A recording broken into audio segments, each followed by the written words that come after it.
Well, how are you? There's a few people that misconstrued my last video with things I didn't say. We'll get to that in just a minute. And there's some new news that shocked the entire world. So, for you new people, I'm Geno Perez, Geno Perez Adventures, retired rancher, banker, bush pilot, single dad of 2 boys, and old guy. 15 days, no, my gosh, 12 days, I'll be 75 years old. That's a long time to be hanging around on this planet. You've seen a lot of things. And I saw one yesterday I never thought I'd see. Oh, here we go. First off, I said it just cost you 25% more to live in Colombia, and that is correct, in my estimation. From the last year, between the increase in in the strength of the peso and the new minimum wage, it's going to cost you at least 25% more.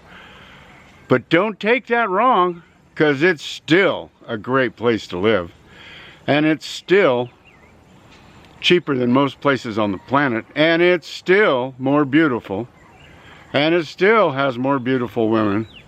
And so don't take that wrong. I never said it wasn't a good place to live. I said it just got 25% more expensive, and it did. But you know, that might even change also. You know, yesterday our neighbors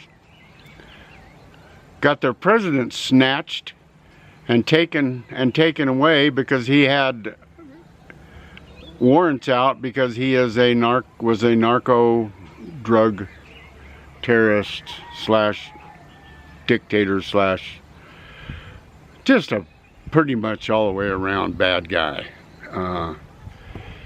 And it's really interesting to see the reactions here in Colombia. And for the most part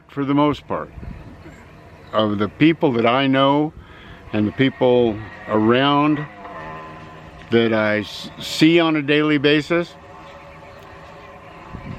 85–90% of them are happy it happened.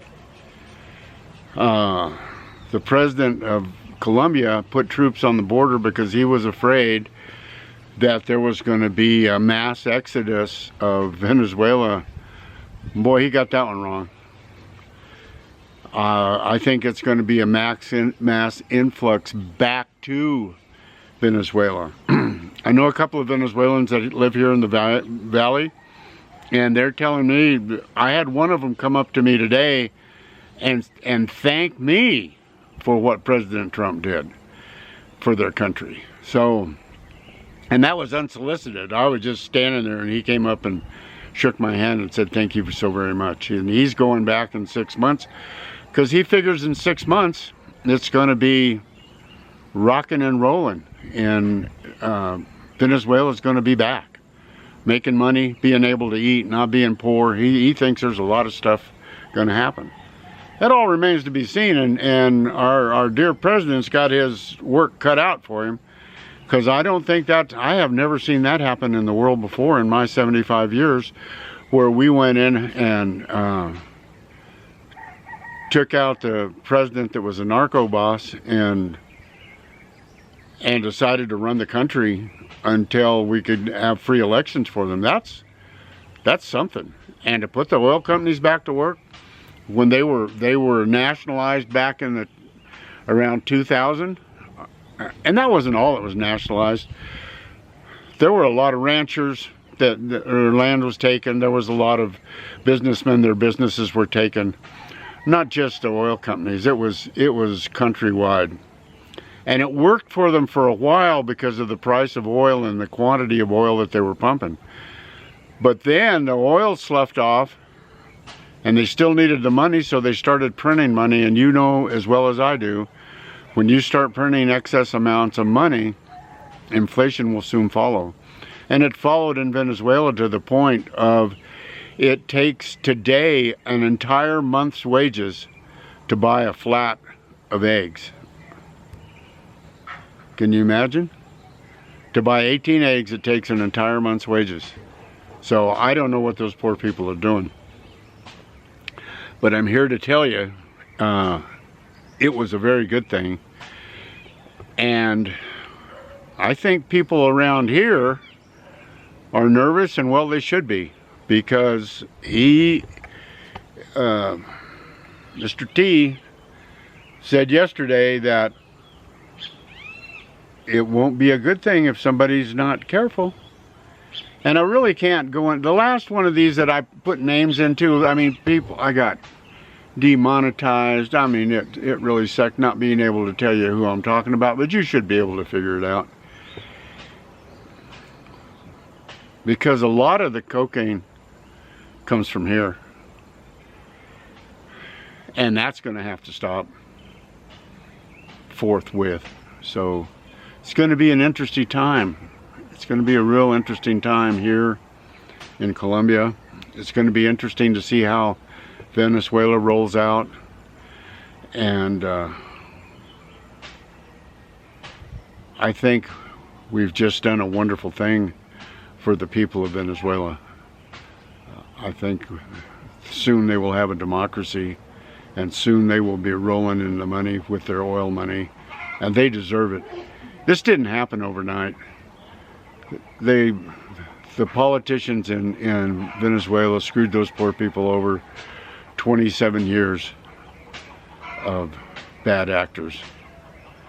So God bless the Venezuelans. God bless the Venezuelans that are out of the country. I hope you go home to a wonderful country. A little sidebar. In the 1970s, my father and his best friend went down to Venezuela, and they were calling, at that time they called Caracas the jewel of the emerald of South America.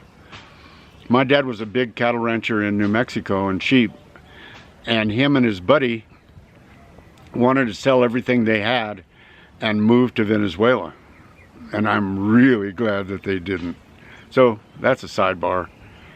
But anyway, Colombia is still a great place to live. It's still, I mean, it's got its areas you don't want to go to, but that's just like any country. There's places in the United States you couldn't get me to go to. And to see what we've done for the people next door is just awesome.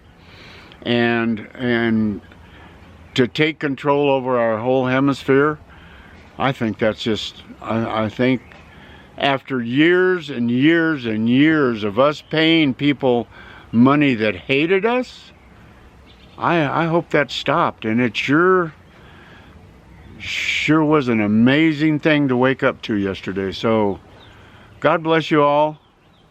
Remember, it is the first day of the rest of our lives.